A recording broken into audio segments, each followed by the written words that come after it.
صاحب زه یو سوال لرم یو پوښتنه لرم په ډېرې بخښنې سره. مجید صاحب قرار راغی ادنه پوښتنه وکړه دا تر ما هم پوه ده او زما بیخي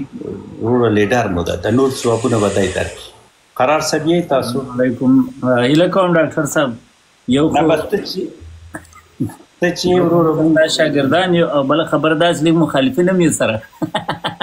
مخالفین ورکه تا د لاس دغه ورځ ګورو نو ښاغلی قرار صاحب سلامونه او مینه درنښت. قرار صاحب زه یو بل چې دعوت ستاسو په اجازه ده ماته وخت ډاکټر صاحب قرار صاحب سلام د ژوندی لاره شه. قرار صاحب محترم تاسو مې غټ سکرین ته کړې مهرباني وکړئ کمره خلاصه کړئ او خپله عالمانه وینا موږ ته وړاندې کړئ. والله زه نه پوهېږم تاسو موضوع به څه شي. ښاغلی قرار صاحب موضوع دا وه چې نه د تا په راتګ نه د سړی هم ګیر کړی ډېر په نرمه ورسره روان پوه شي سړی دی واخیسته دې خلاص دی. او نه ډاکټر صاحب اوس هغه ده البته طالبانو ملاتړ یې پرېښی ده نو تر موږ خو کرښې خلک دوه تقسیمه کړي یو د کرښې هغه طرف ته دی او دې طرف ته دی دې خوا ته څوک راواوښت هغه مو ورور ده بس. څنګه قرار صاحب خو هغه نو بیا ډزوو ولا نو دغه کیسه خو دغه رقم ده نو بل اپشن هغو نه درته پرېښی مجبور یو. صاحب اول خو ښه راغلاست درته وایم ډېر راغلاست. ما سوال بدرې هغې جان اجمل جان دا سوال مې له قرار صاحب نه وکړ. قرار صاحب جرګه ځان ته مشر لري که نه دې خو باندې خو ته هم پوهېږې موږ ټول پوهېږو د نور مشران داسې په خلاصه څېره راځي دا جرګه چې موږ راغواړو دا به هم همداسې جرګه یې لکه دا سړکونه هم سې جوړ کړل لکه دا تونل هم سې جوړ کړل لکه دا خښتېپه هم جوړه کړه همداسې جرګه به یې که به نور هغه به لري مهرباني. نه دا جرګې خبرې خو ما ته خپله زه رښتیا درته وایم هیڅ ګمان نه کوم هیڅ باور مې نه راځي او که داسې چې افغانان سره جرګه شي او هغه به نو طبعا له هېواده د باندې چیرته وي دا لا یو شی پرې مرتبېدی شي ولو که کم وي او یو که تاسو دا فکر کوئ چې طالبان به جرګه راوغواړي اوله خبره خو دا ده چې طالب جرګه نه راغواړي شورا کېدای شي حل و عقد کېدای شي هر بل دیني نوم کېدای شي ورکړي زه دا خبره هسې دی هغه په حیث باندې درته وایم کله کله نه وي د شرط یو د شرط هډوکی نه وي سړی. زه تا ته طالبانو اساسي مشن د افغانستان د افغان نیشنلیزم ټکول دی او جرګه چې دا یو د افغان نیشنلیزم یو سمبول دی یعنې جرګه عادي شی نه ده جرګه داسې نه ده لکه فقط یو په هغې کې مثلا جرګه یو څلی دی د شاعرو له جملې دی د ملي شاعرو له ډلې دی نو جرګه دوی هېڅ وخت نه راغواړي په دې شي باندې داسې ډاډه اوسئ. غواګانو والا راغی نه قرار صاحب شمس احمدي صاحب پوښتنه وکړه خو اصلي ما د ډاکټر صاحب نه چې پوښتنه وکړه ما ورته وویل مال دغه جرګه رابلل دا خو خامخا یو څوک باید اداره کي هغه د ادارې مشر باید معلوم وي دلته خو څوک نشته په دې حکومت کې موجود چې څوک ځان ته د قابضین وایي د دوی ښکاره کېږي نه نو دوی به د دغې جرګې هغه راټولول په کوم اساس باندې وکړي او دغه جرګې ته به مشروعیت څنګه ورکړي او دغه جرګه به څه رقم وي خلک نو مال خلک خو خپله یرغمل دي ټول افغانان په افغانستان کې یرغمل دي نو څوک کولی شي چې جرګه راولي خو هلته ډاکټر صاحب سوال اخوا دی خوا کو یا خو دا و چې وخت یې نه لرلو پې بحث ونه کړو ما ورنه داسې پوښتنه وکړه دغه دوستان دي ډېره بخښنه غواړم ما وخت ونیولو چې د جرګې دپاره خو حتما یوه زمینه برابرول دي او د هغې زمینې دپاره یو څوک وي چې هغه تدارک کړي هغه کنټرول کړي هغه مثال لاس کې ونیسي نو هېڅوک داسې نشته نو دا جرګه به په افغانستان کې څوک راوغواړي هغې جواب رانه کړو مهرباني که ته پرې رڼا واچوې. ټول زما نظر خو دا ده چې اصلا هغوی جرګه راغواړي نه دغه د غلط فهمي له کوم ځای راغلې ده چې طالبان جرګه راغواړي چېرته ثبوت شته د دوی کوم ویان ویلي کوم یو خو دغه شایعات دي په تېرو 3-4 کلو کې یوه حربه چې د افغانانو خلاف وکارول شو هغه دغه شایعات دي اله بس له قطره کې سره روانه ده رسمیږي اله امریکایان نوی موقت حکومت جوړوي اله دغه د جلالي صاحب د حکومت په راز کې ده اله دا د اشرف غني بیرته راځي د یو کیسې راباندې هغه کړې او دلته خاص خلک دي ویسپرینګ کوي په غوږونو کې د خلکو وایي تا په غوږ کې مې پس پس پس یو خبره درته وکړي څوک چې پوهېږي چې هلته 5 نفرو ته غږېږي دا زموږ ستاسې سیاسیونو باندې ایسا یو چل کوي او دا ډېر له پخوا ورباندې کوي د جمهوریت له وخته ورباندې کوي قرار زنګ درته وایي د شپې یو څوک او داسې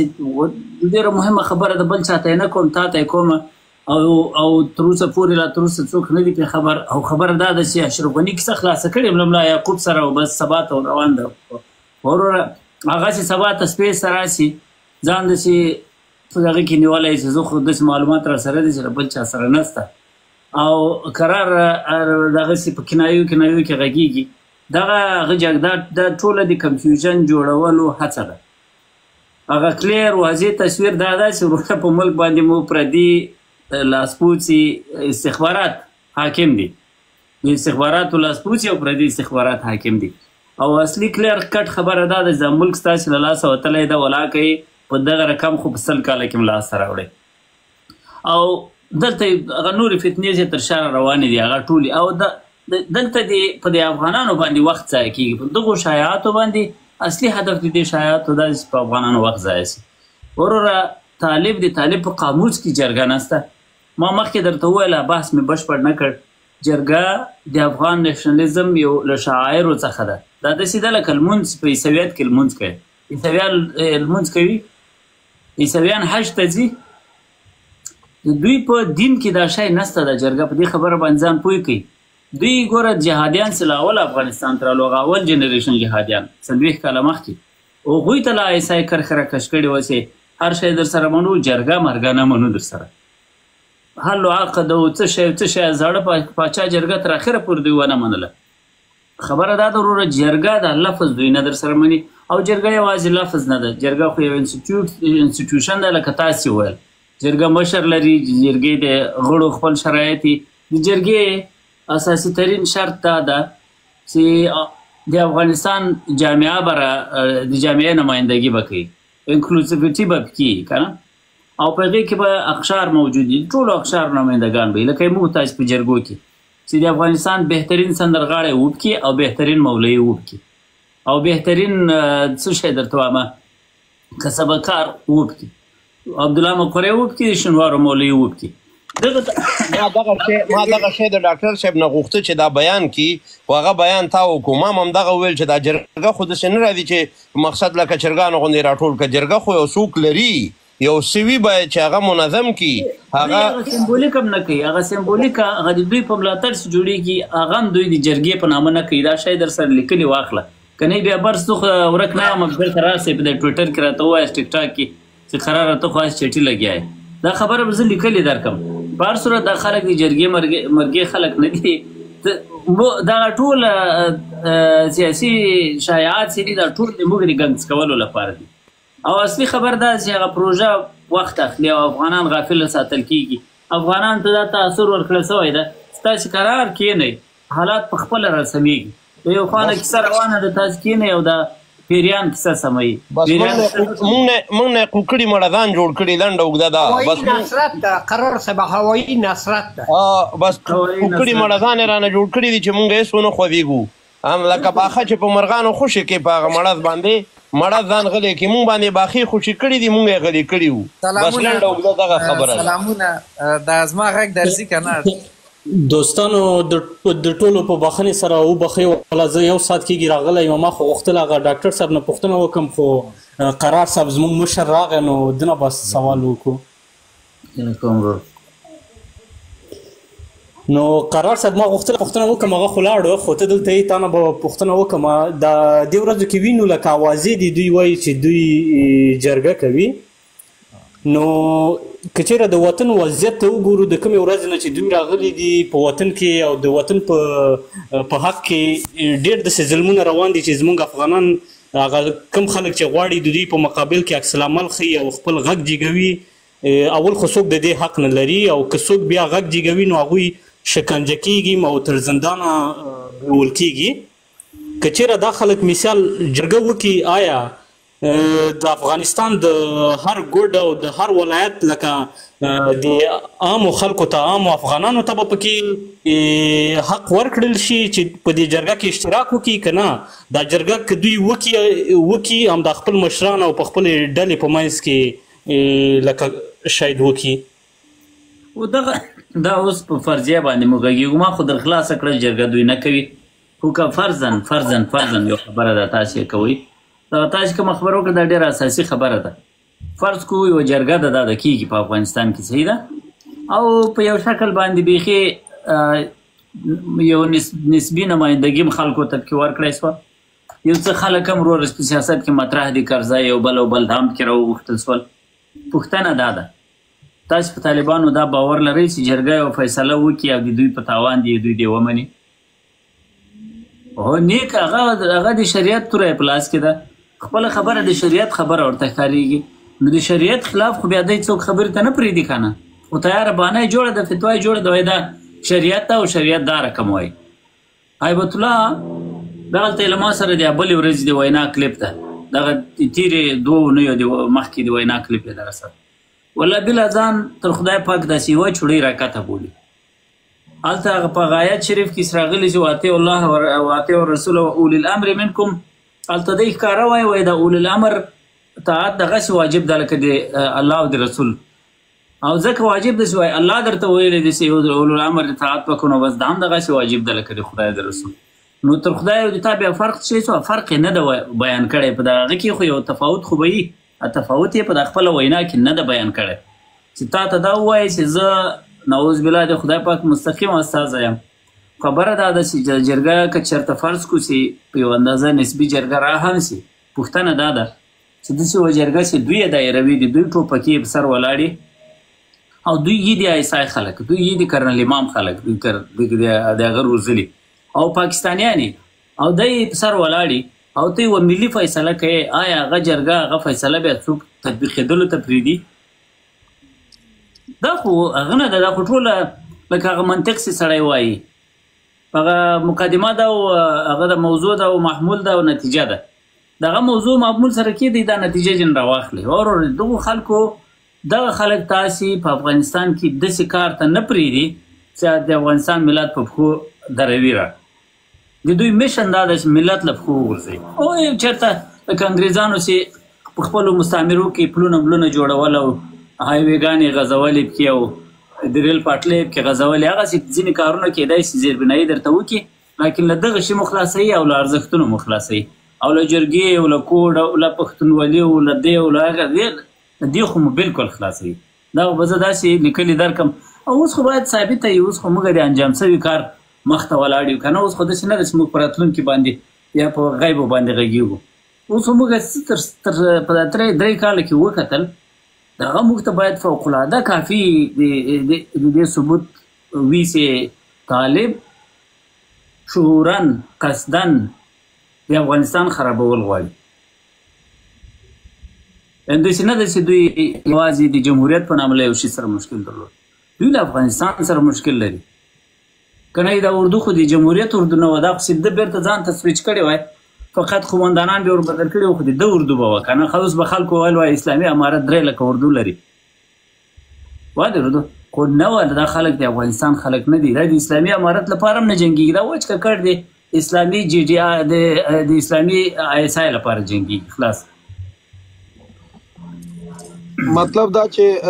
اسلام د نوم نه غلطه استفاده کوي او دا د پاکستان ملیشا دا صحیح استفاده کوي، نه ISI په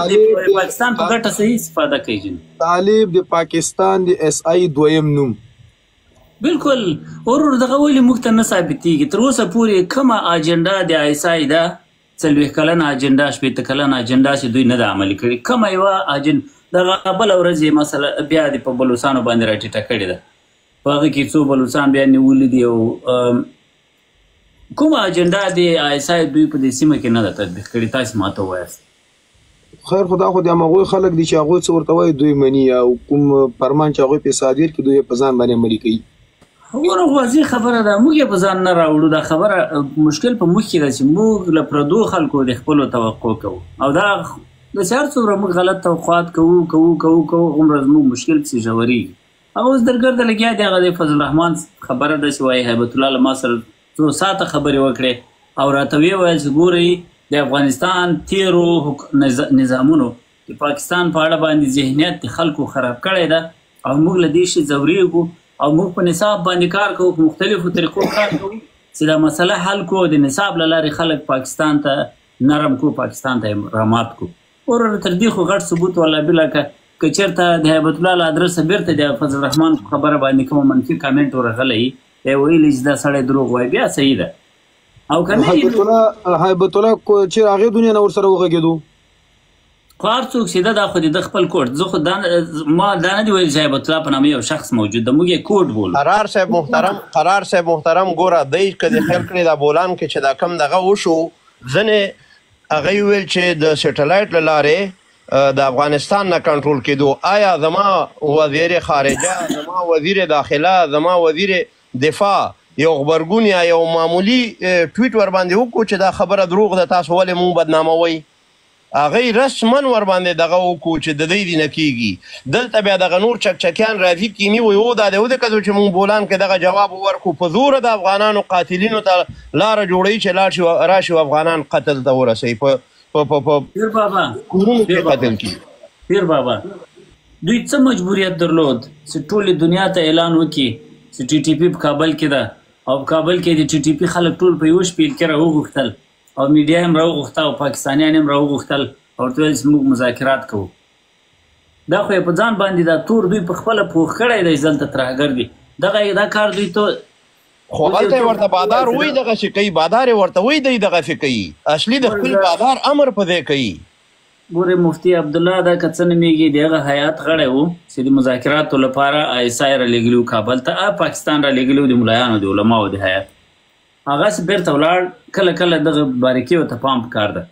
هغسې بیرته ولاړ، هلته یې مصاحبه کړې وه، البته په سټیج باندې غږېدلی و. وایي موږ چې کابل ته ولاړو موږ خو وایي دغه لپاره راغلي وو د مذاکراتو یا په اصطلاح کیسې معلومولو لپاره. په اوله ورځ وایي موږ د شاګردانو استادانو ډېر وخت نه و سره لیدلي، نو سره وم ژړل او خواله مو سره وکړه په اصطلاح. دوی دومره سره خواږه دي، هلته سره دښمنان دي، هلته بیا یو بل سره ژاړي، خواله سره کوي. د باریکیانو ته خو دې پام ده. بیا وایي موږ دغه په دا دومره ورځ باندې تقي عثماني صاحب وایي لاس پورته کړو، ویلی چې بس کیسه خلاصه سوه راځئ چې ځو. وایي زه په دې آیت کې وم، وایي ما او پلاني او پلاني سره وویل چې وروره څه کوم کیسه خلاصه سوه، موږ خو خبره مبره خو موږ نه ده کړې. وایي دې ورودو دلته اجان مهرباني قرار صاحب اجازه ده. وایي بیا موږ ورته زه به دا خبره خلاص کړم، بخښنه غواړم. وایي بیا موږ ورته ویل چې دا څه رقم کیسه خلاص وه، موږ خو کیسه نه سو خبر ده تاسې مذاکرات څه وخت وسو نه وسو څه چل. وایي تقي عثماني راته ویل چې سب کچھ ٹھیک ہو جائے گا. وایي دې ورودو دا همغه د هغه خبره چې هغه فیض حمید یو چاته کړې وه په مصاحبه کې چې سب کچھ ٹھیک هو جائے گا. خبره دا ده هغه مذاکرات ټول یوه سټیج سوي صحنه وه د دې لپاره چې دغه د پاکستان دا تور په افغانانو پوخ کړي چې په افغانستان کې ترهګري د سبا ته وروره که دوی بمبارونه کوي، که پسې راځي، که ملک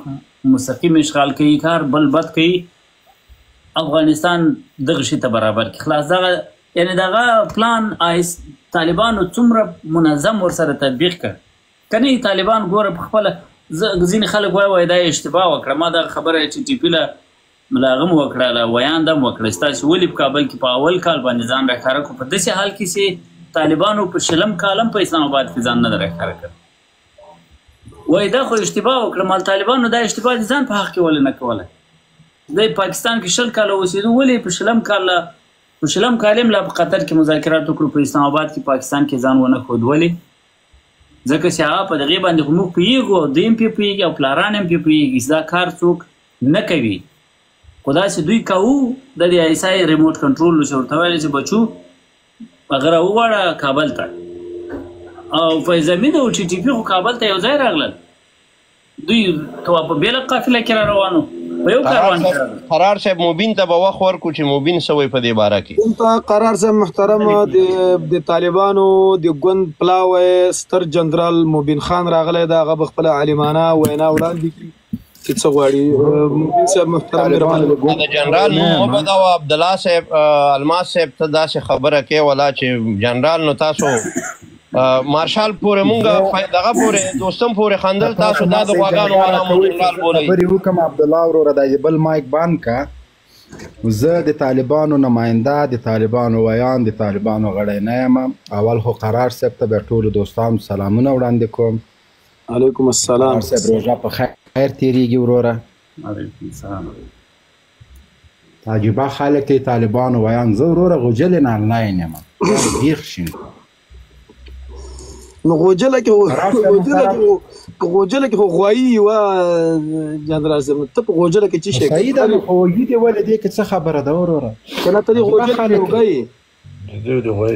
مایک د بانکا قرار صاحب محترم دغه د بولان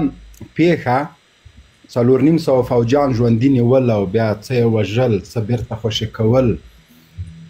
2 چاودنې یو په چیشه کې بانو کې و بل په دا پرونه بل ورځ دا څه فکر کوي چې دا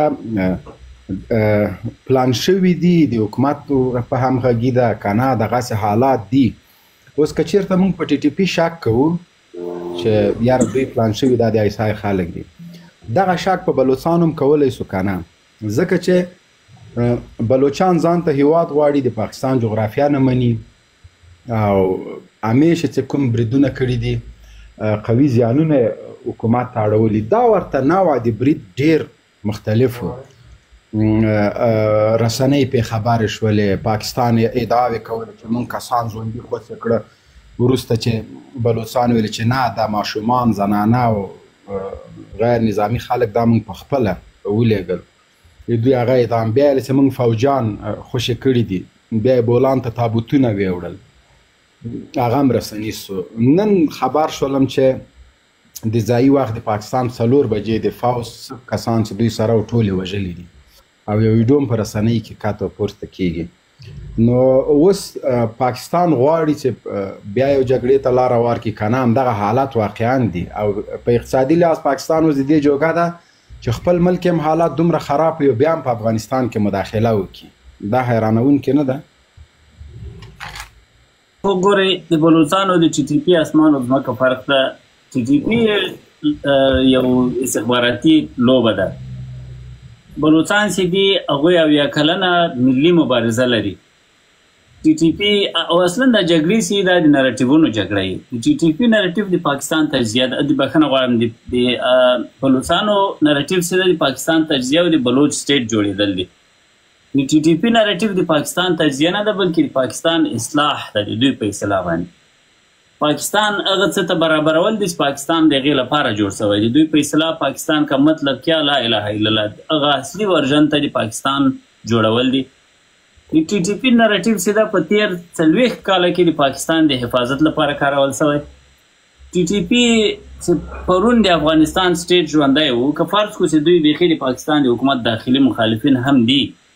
خو دوی چې تر څو د افغانستان سټیټ راونه پرځاو اردوی متلاشي نه کړه افغانستان یې تباه نه کړو تر هغه وخته پورې دوی د پاکستان په خلاف باندې ټاکم ونه کړ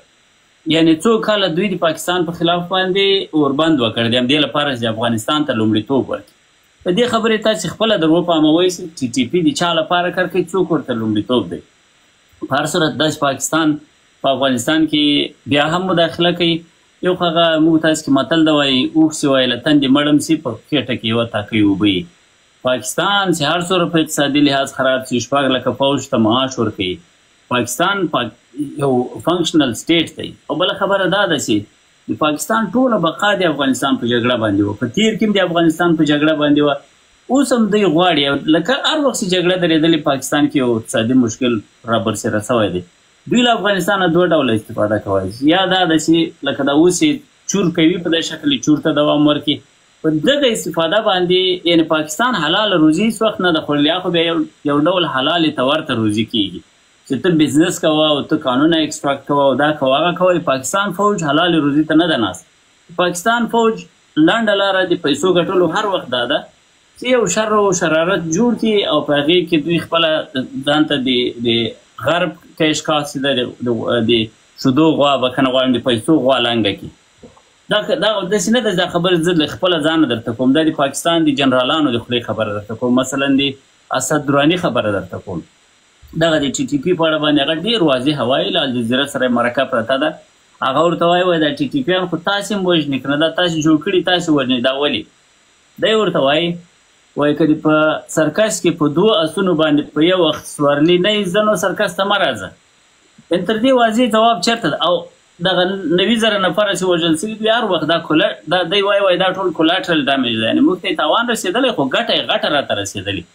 ګټه دا ده وروره که چېرته دوی هغه خپلو اهدافو ته په افغانستان کې رسي یا ورسېدل افغانستان ته. تېر 20 کاله چې دوی ټي ټي پي جوړه کړه، ټي ټي پي خو اوس وژل نه دي شروع کړي، دا په دا 20 کاله پاکستان کې وژل کول. په پاکستان کې په آرمي سکولونو باندې حملې وکړې، 90,000 پاکستاني فوجیان او خلک وژل شوي دي په دا تېر 20 کاله کې. لیکن په نتیجې ته چې وګورو افغانستان یې په اشغال کړ، قبایل یې ځان ته ضمیمه کړل، د نړیوال توره یې د دوی په وسیله ځان خلاص کړو، دلته یې بفر سټیټ د دوی په وسیله باندې جوړ کړ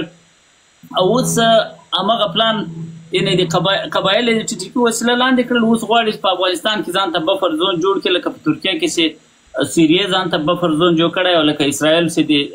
په بخښنه غواړم سیریه کې چې ترکیه جوړ کړی او اسرائیل چې د سیریه خاوره ونیو د په دې نامه چې دلته ماته تهدید ده راوړاندې سوله ارتفاعات یې ونیول. د افغانستان لپاره دا اوس چې دی اختارونه ورکوي چې موږ غواړو چې په افغانستان کې امنیتي تهدید رفع کړو. دا پلان همدا شی دی چې دوی غواړي په افغانستان کې ځان ته بفر زون جوړ کړي، خو د نړۍ په مرسته یې جوړ کړي. هم به چین پیسې ورکوي، هم به امریکا پیسې ورکوي، هم به افغانان محکوم وي، هم به د افغانستان خاوره پسې درته لاندې کړي. دغه حالات را روان دي او دا څوک چې په افغانستان کې ناست دي وروره دغه خو تاسو ته والله بالله تله معلوم دي او موږ ته معلوم دي زده خپل خلک دي. که تاسې له دوی ده اوس زه د هغه خبره نه کوم چې په تورخم کې به یو لوګری طالب یا به یو وردګ طالب هغه به جنګ ونه کړي. بالکل د موږ د افغانستان خلک دي بېچارهګان په ځان نه خبر. زه دغه بل ورسم جنګ سوی دی په تورخم ته ورننوتلي دي وروره یوه پیاله یې لا نه ده ماته کړې. سړی ته خو چې په افغانستان کې راغلی یو جنګ به دې کوو خو نه دې بانک پرېښود، نه دې دروازه پرېښوده، هېڅ شی دې جوړ نه پرېښودل. دا څه رقم جنګ ولسې ورننوتې وروره او بیرغ دې لا نه ده راښکته کړی له پاس هغه له پاس دروازې. خبره دا ده ورور چې د په دې جنګ کې دوی اوله خبر خو دا نوې کیسه نه ده، لکه د طالبان چې اکثره وایي چې دغه د ټي ټي پي عملیات اوس شروع سو. نه ټي ټي پي عملیات اوس نه دي شروع سوي. ټي ټي پي به ډبېرې ته رسېدلې وه، ایت آباد ته رسېدلې وه. ټي ټي پي حتی د اسلام آباد هغه ته د مارګله د غرونو له لارې اسلام آباد ته نږدې سوی وه. لیکن چې کله بیرته ایسا یې وغوښتل چې د پیریان غوندې یې ورک کړي، یو د ضرب عضب اعلان لا نه و سوی، ټي ټي پي ټوله عقبنشیني وکړه، ټول افغانستان ته راغله. خبره دا ده چې دا ټول شی زما په خپل نظر باندې کنټرول دی او د ایسا د ټي ټي پي او د بلوچستانو لوبه نهایي زیاته فرق لري. هغه اویا کلنه ملي لوبه ده، هغه خپل یو نریټیو لري، ملي نریټیو لري. دوی چې دي دوی د اکثره ډلې چې ټي ټي پي په وجود کې دي دا ټولې ضیاء الحق جوړې کړي ډلې دي. لشکر طیبه دا د پاکستان د فوج یو وینګ ده، هغه د ټي ټي پي هغه مسوي. په عین وخت کې پاکستان له ډېر بد حالات سره مخ ده، یعنې که څوک یې مني که یې نه مني. چاربهار د ګوادر دپاره او د سپیک دپاره څومره خطره پېښولی په اقتصادي لحاظ، ځکه چاربهار هندوستان، چین، عرب نړۍ، هندوستان قوي مالي ملاتړ هم لري او دوی تر شا ولاړ. که چېر چاربهار تقریبا داسې وایي چې د افغان سوداګرو دپاره خو ډېر یو ښه بدیله لار سوې ده. د نړۍ دپاره کوم زیری لري؟ خصوص د ګوادر دپاره پاکستانی رسنۍ بار بار د ګوادر د چاربهار د ناکامۍ خبره کوي. لوی علت یې همدا ده چې چاربهار نه ګوادر او سپیک مات سو. نو دا پاکستان دپاره څومره خطره وي؟ نو زه خو ما خپله یو پیپر کړی په دې لویو لارو باندې. زه فکر نه کوم چې چابهار د ګوادرو ته ډېر لوی تهدید وي. چابهار ایران تر تعزیراتو لاندې ده. اول خبره خو دا ده چې په ایران کې څو رژیم چینج راځي. د چابهار خبره چې ده دا په نړیوال تجارت باندې دومره زیات تاثیر نشي غورځولی. د جمهوریت په وخت کې ایران ته چابهار د جمهوریت په پاس باندې د اگزم سوی و، یعنی ایران ته یو استثنا قایل، نړیواله ټولنه قایله سوی و او امریکایان یو استثنا ورته قایله سول د جمهوریت په خاطر باندې چابهار په مسله کې. او نور اوس دی تر څو پورې په افغانستان کې دغه اوسنی حالت حاکمي او په ایران کې ایراني اخوندي رژیم حاکمي، چابهار لویه د ټرانزیټ لاره نشي کېدی، یعنې په هغې لاره باندې تجارت په لویه کچه باندې نشي کېدی. هغه زما په نظر باندې قرار صاحب یو عقدوي خبره وي یا واقع بنانه خبره وکړه. ما پیپر پې لیکلی ده، زه چابهار په لپیس دا اوس فی الحال نه ده دا اوس فی الحال چې چاربهار د ګوادر دپاره څومره زیان رسولی ده ته دا معمولي بولې لکه ته چې پاکستانی ته ځینیګار یو د خپل هیواد په ګټه خبره کوې زیانونه یې زه درته وایم ګوره زیانونه یې زه درته وایم چاربهار د ګوادر دپاره او بالخصوص د سپیک دپاره لویه ضربه هلته ورسوله چې کله ټرمپ اعلان وکړ د چاربهار په اړه باندې د دې د منزوي کېدو په خاطر د هند وزیر خارجه راغی ډایرکټ ایران ته او دوی ویل چې موږ به د خپله پروژه مخ ته وړو نه تنها د افغانستان دپاره ډېره ګټه کړې ده بلکې هندوستان ته د مالونو په انتقال کې چین ته نور نړۍ ته اثرات او اوس هم جدي کار پرې روان ده قوي سرمایه ګذاري په کار ده او تاسو وایئ چې نه چاربهار ته نه صحیح ده ربط نه لري بیا ولې پاکستاني رسنۍ چغې وهي ګوره چابهار خو اول خو دا د چابهار په د افغانستان یو زیربنایي پروژه ده دا د حکومتونو بدلون نه بدلون پورې اړه نه لري جمهوریت دغه انیشیټیو را شروع کړی ده یعنې ستاسو دلته هدف څه شی دی چابهار کې څه وسول که مو هدف دا چې چابهار ملایانو له ځان سره راوړی خو دا غلطه خبره ده نه ګوره دلته قرار صاحب ته عقده‌ایي برخورد کې ما دا نه دي ویلي چې چاربهار ملایانو راوړی ده یا جمهوریت را چاربهار ایران جوړ کړی ده د افغانستان د وخت حکومت ورسره په دې کې سر خوځولی ده اوکې ورکړې ده او په همغه وخت کې پکې کار هم شروع وکړه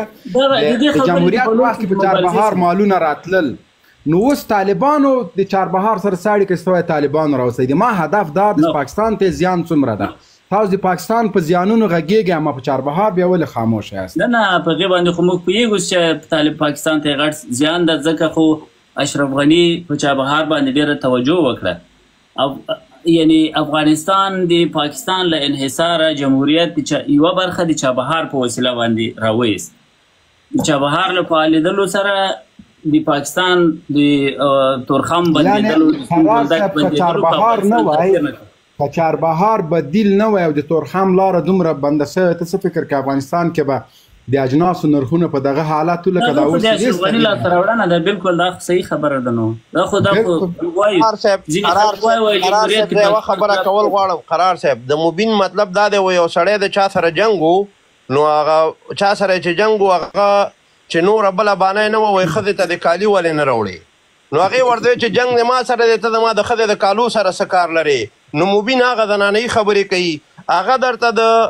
کم شی غږی د چابهار په منځ کې راواچو نه ته چې دی دا زه قرار صاحب سره غږیږم ته مداخله نه کوه جنرال صاحب نن کنځلې نه کوي دغه ډېره لویه خبره زه قرار سره غږیږم ته مداخله نه کوه قرار سره غږیږي خو ته دلته د دې افغانانو ذهنونه بل خواړې ما کار نسته نه ته چې مبینه ته دلته د دغه افغانانو ذهنونه بل خواړې حیثیت نه لرې که نه چې ته مداخله کوې حیثیت نه لرې ته د غواګانو والا یې که زه قرار صاحب ته حیثیت لرې که تا حیثیت لرې چې سوا د شی ځان ته د جنرال خبرې که کالي راوړې که نه راوړې هغې کې د ما کار نسته ګوره جنرال صاحب بحث وکړئ ګوره منطقي بحث خوشحاله اوس جنرال صاحب ښه مخ راپورته شوی کنځلې نه کوي هغه ته بیا نه دا رزیلان راجګېږي چکي ما کنځلې نه دي کړي ما ته چېرته مداخله کوې د آداب او اصول یو مجلس دا دی چې دوه کسه غږېږي درېیم کس مداخله نه کوي زه دلته یم چې قرار سره خبرې خلاصې شي بیا ته غږېږه ما ته دومره اهمیت نه لرې رزیله منافقه کښېنه خدای دې کور او درګاه ورانه که د منافق مه کوئ وسړیه مه دا توهینونه مه کوئ منطقي بحث وکړئ وسړیه جنرال صاحب ګوره ما ولاکه دا د قرار صاحب دی وایي یا دغه نور ځوانان دی وایي دوی تنها دلته دغه بحث هغه اصلي بحث یې بل خوړلو تاسو ګورئ قرار صاحب ډېر ماشاءالله پوه او دغه نور ځوانان ټول تاسو پوه یاستئ الماس صاحب د صرف دا کول چې دغه بحث بل خوا ویسي هغه اصلي نقطې د خلکو د هېرې کړي ګوره هغه دواړه سره لګیا وو قرار صاحب محترم سره لګیا وو هغوی سره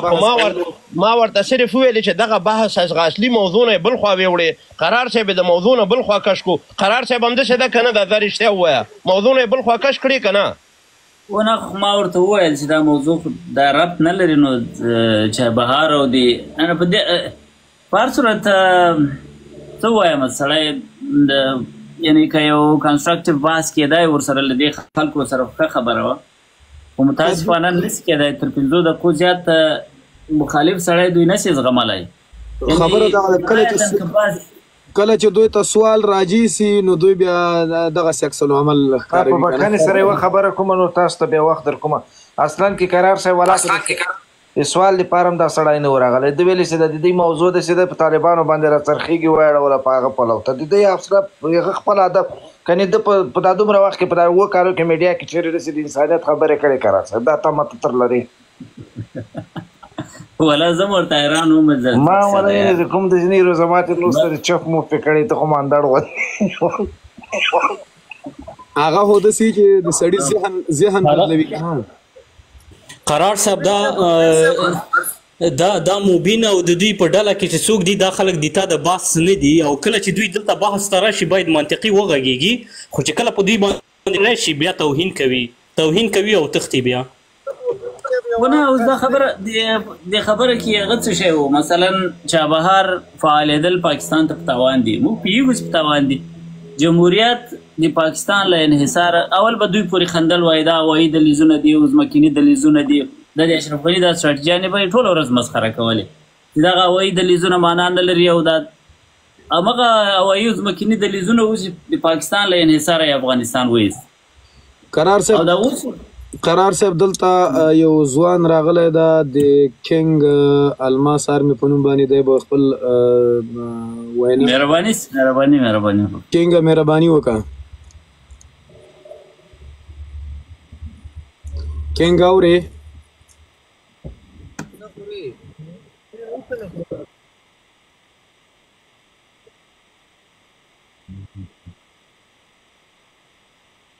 او ښه صحیح واضح.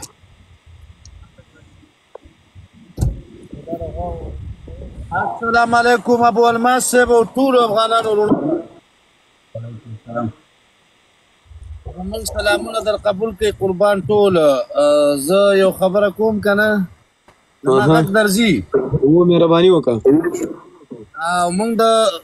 پاکستان څخه یو خو زما خبره واورئ او د ابو الماس صاحب موږ پېژني.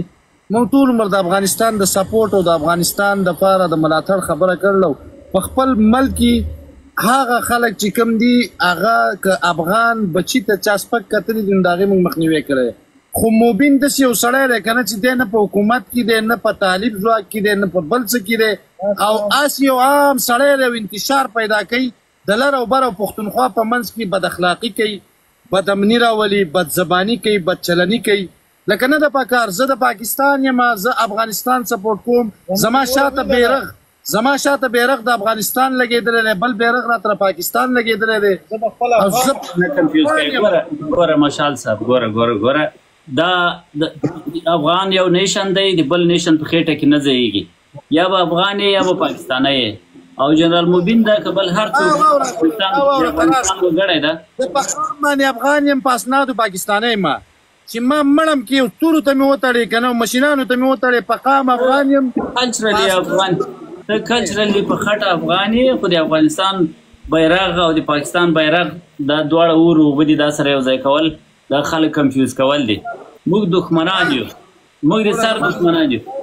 موږ 40 کاله وژنې سره کړي دي 40 کاله تا زموږ خلک اواره کړي دي زموږ زیربناګانې انفراسټرکچر دی ویجاړ کړی.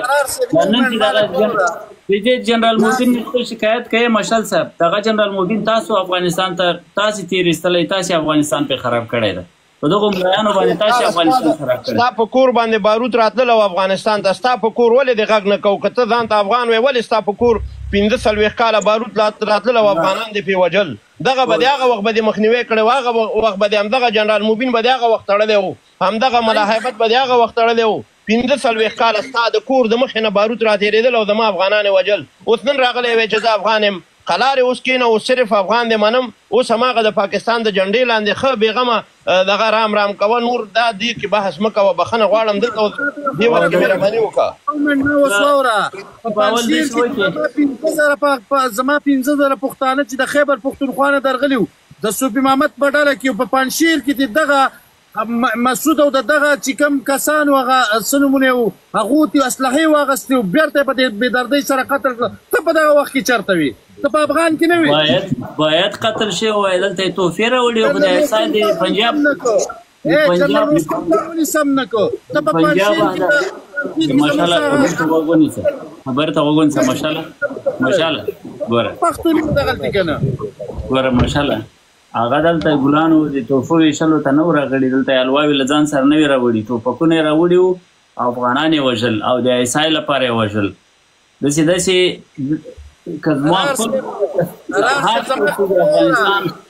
رستم چې به د پښتنو جنکونه سینې کټ کولې په هغه وخت غول مخره ایسای هم د عیسی که دا د سپي بچی دا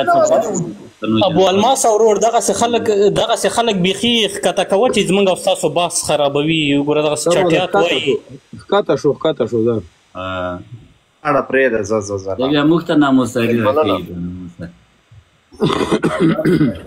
زه بخښنه غواړم زه یو ځای ته درنه ځم ډېر خوند یې وکړو مجلس پای پیرجان څخه بخښنه غواړم نو قرار صاحب زه تا نه یو سوال لرم بیا بېغمه کولی شي لاړ شي یو پوښتنه درنه کومه دا نن ورځ چې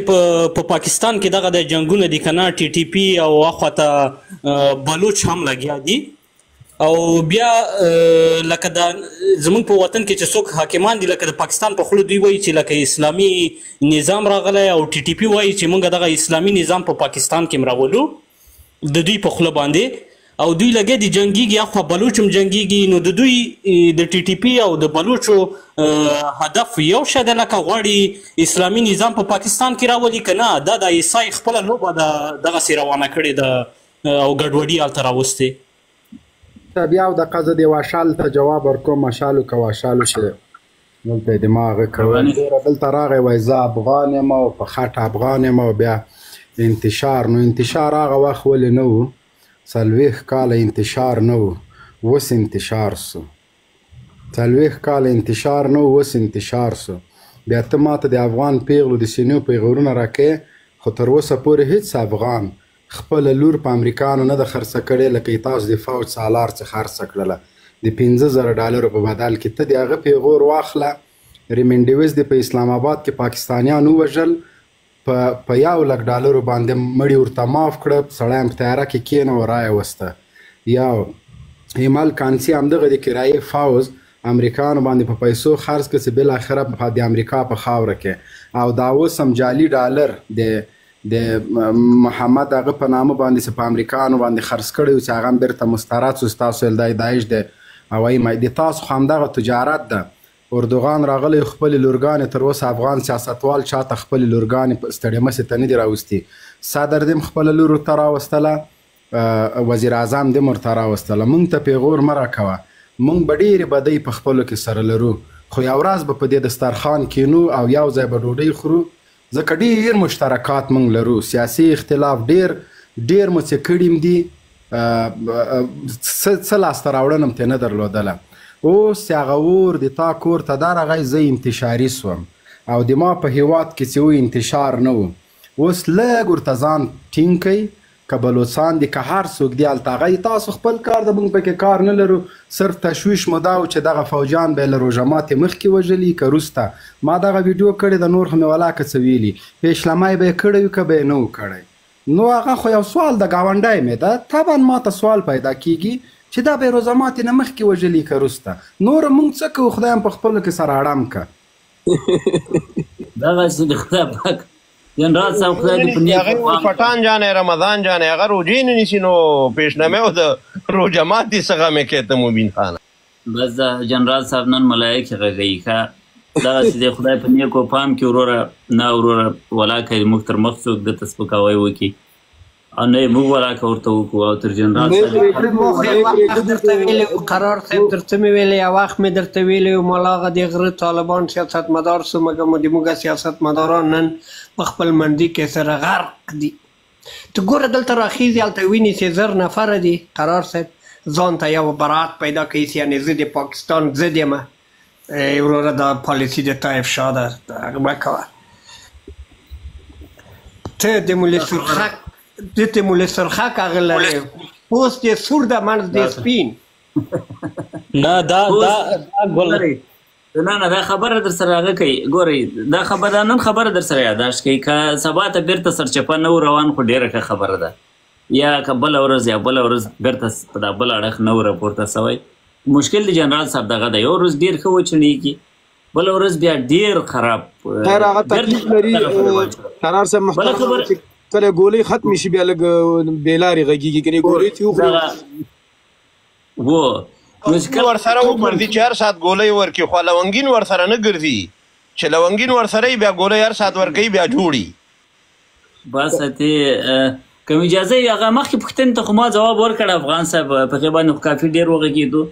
بلوچستان او د ټي ټي پي مبارزه جګړه هېڅ مقایسې وړ نه ده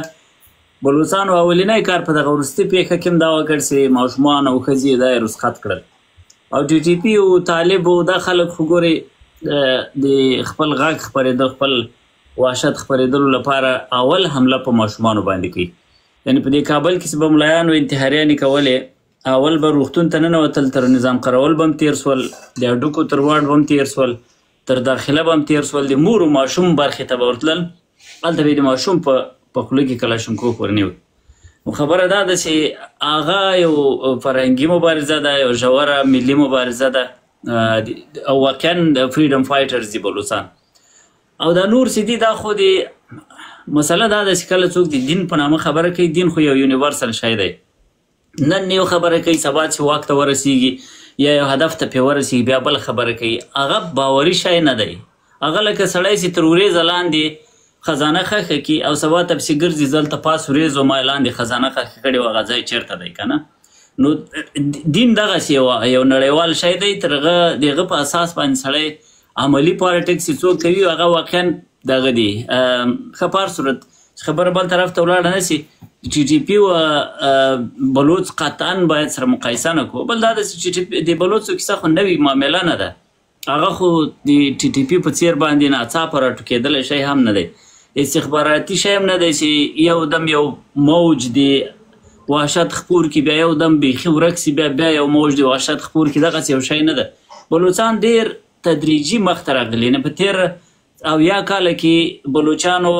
هم په سیاسي اعتبار باندې ډېر تدریجي رشد کړی دی او هم د امنیتي کپبلیټیز په اعتبار یعنې د جنګي توانایانو په اعتبار باندې ډېر ښه تدریجي طبیعي رشد کړی دی دا کوم مرحلې ته دوی اوس رسېدلي ډېر مرحلهوار رسېدلي دي په هر صورت دوی دواړه سره مقایسه کول زما په نظر پخپله یو کنفیوژن را ایجادول دي او بله خبره دا ده چې ټي ټي پي د همغو خلکو خلاف جنګېږي څوک چې ځای ورکوي او بي ایل اې چې دا بلوچستان چې د هغو خلکو لپاره جنګېږي څوک چې ځای ورکوي دا ډېره اساسي مسله ده هغه نه په ښوونځي کار لري نه په روغتون کار لري نه په علم سره دښمني لري بالعکس بي ایل اې یو یعنې د بلوچستانو ټول حرکتونه درښایم یوازې بي ایل اې نه درته ښایم ډېر قوي انساني رخ لري یعنې د ښځو په باره کې د ښځو په تعلیم باندې دومره ټینګار کوي بلوچستان چې حتی وایي موږ باید تر سړو په ښځو به د ښځو په تعلیم ډېر کار وکړو ځکه سړي زموږ جنګ ته ځي او اکثره په هغه کې په شهیدان کېږي نو ښځې باید لوستي یواره ښځه چې لوستي هغه ټولې کورنۍ ته سواد ورښودلی سي حتی وایي د موږ حکومت په بیا ښځې چلوي چې کله موږ قرباني ورکوو انسانان له لاسه ورکوو دغه ښځې به بیا بېرته زموږ د انساني د بشري ځواک ځای نیسي نو د هغو هغه چېرته د هغو هغه مدني انساني ژوره تاریخي مبارزه او چېرته یې دې خلکو استخباراتي پریوتي وحشیانه او غیر انساني مبارزه هېڅ پرتلې وړ نه دي البته موږ خو چې یو خبره ده چې ترله دي موږ په دې باور لرو چې ټي ټي پي له اولې ورځې پاکستانیانو جوړه کړې وه متشکله له پاکستانیانو ده او دا اوس هم د اسلام آباد په زړه کې د لال مسجد په منځ کې د پرون شیخ عبدالعزیز غږېدلی د بیا یې د ټي ټي پي په ملاتړ فتوا ورکړې ده دې باندې موږ ټول پوهېږو چې په اسلام آباد کې څوک پي ټي ایم ولې جلسه نشي کولی پي ټي ایم ولې کوریج نه اخلي ولې شیخ عبدالعزیز چې دا خبره کوي سبا ته په ټولو تلویزیونونو په میډیا کې خلک پرې باندې غږېږي خو دا معنا د خبرې معنا دا ده چې هلته یې تر شا د اسلام آباد خپل اسټابلیشمنټ دی سره په دې سره موږ په دې پوهېږو خو بیا هم چې ټي ټي پي له لاسه هم یو پاکستانی پوځي مړ کېږي موږ ته خو خلک وایي د خرس له څه شي یو ویښته خیز هم غنیمت دی وروره موږ ته هغه هم په دغه حالت کې هغه هم غنیمت ده کولیټرل ډیمیج چې دوی وایي چې موږ ته ټي ټي پي نه راپېښېږي د بل هدف لپاره هغه کولیټرل ډمیج هم هغه دی موږ ته یو غنیمت دی. زه به بخښنه غواړم زه مې نن د بچۍ قبر ته ورځم نو ستاسو په اجازه باندې یو رخصتېږم. مننه قرار صاحب خبرې دې خوږې دي تا غوندې مشرانو باندې موږ ویاړو خدای نه دې ژوند. قرار صاحب د وخت راکولو دې مننه الله دې عزت وکړه خوشحاله اوسې چې چیرې یې د موږ مشر یې د موږ ورور یې او الله دې حفاظت وکړه بس خپل کوم کارونه لري وخت مو دې خرابه کړه او د وخت د راکولو ډېره مننه. بس الله دې د زړه صبر درکړي قرار صاحب. مننه یې لکه خدای.